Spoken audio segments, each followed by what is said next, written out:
I was having a conversation recently with a CEO who was talking about some really big moves within his organization. And one move in particular was really going to stretch one of his best people. The new role was going to require a level of hand-holding with stakeholders that definitely did not come natural for his brilliant, highly efficient manager. Without really thinking about it, I just blurted out, he's going to need to learn the art of diplomacy. Now, inwardly, I was struck by how easily that just fell out of my mouth. So much so that I actually spent the next few days really chewing on this idea. In all honesty, it painfully reminded me that some of my biggest stumbles that I've had in my own life, both personal and professional, were the times when I failed to be diplomatic in tenuous situations.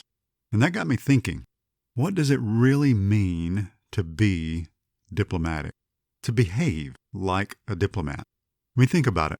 We've had world-class diplomats for eons, and we can easily throw around the idea of being diplomatic, but do we really know what all that entails practically in everyday interactions?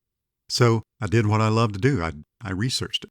I consumed a ton of information, most of which turned out to be far more specifically political than I really care about.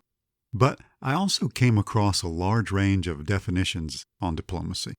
BYU communications professor Corey Leonard points out that diplomacy sounds sort of fancy pants, like people in elegant clothes clinking glasses at elite gatherings and far-off embassies.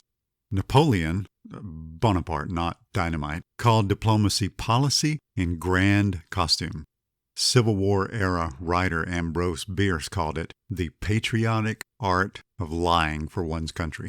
And 1920s sports writer Walter Trumbull said, it's the art of saying, nice doggy, until you can find a rock.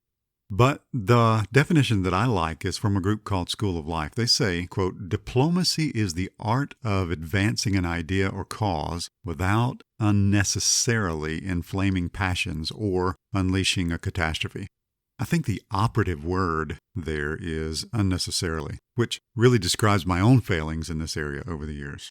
And that's really sad because I know that diplomacy requires having a pretty decent understanding of human nature. And since I'm a lifelong student of human behavior, I'm even a certified trainer in the DISC personality profile. You'd think that I'd have this down pat by now, but I still occasionally stumble in ways that can really undermine agreement and stoke the fires of conflict, which is the exact opposite of diplomacy.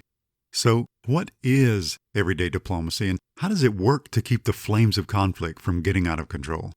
I think there are at least three critical areas in the art of everyday diplomacy. And in order to give each of these three the proper amount of attention, I'm going to make this a three-part series. So here's the first of three critical areas in the A.R.T, art of everyday diplomacy. A is for active listening. It's been said that personal broadcasting has replaced the art of conversation. Silence has become a scarce resource, and we've actually forgotten how to listen. That's probably all fairly true. One of the textbooks in the marketing section of my personal library is on marketing communications. And the book itself opens up with this lovely technical theoretical definition of communication, something about sending and encoding and decoding and blah, blah, blah. Now, if you can get past the academic jargon, the bottom line is that hearing and listening are not the same thing.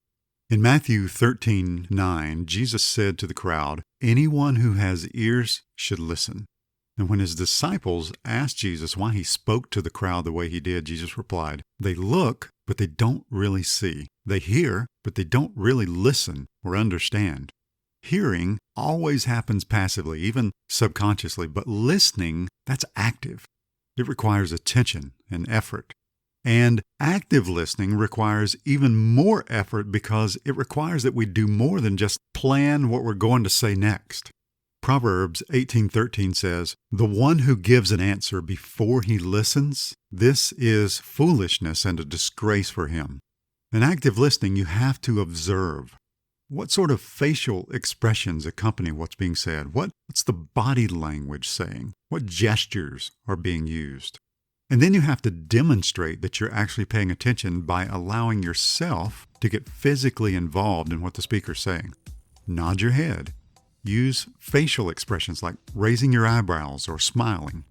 Give verbal cues that you're actually tracking with the speaker.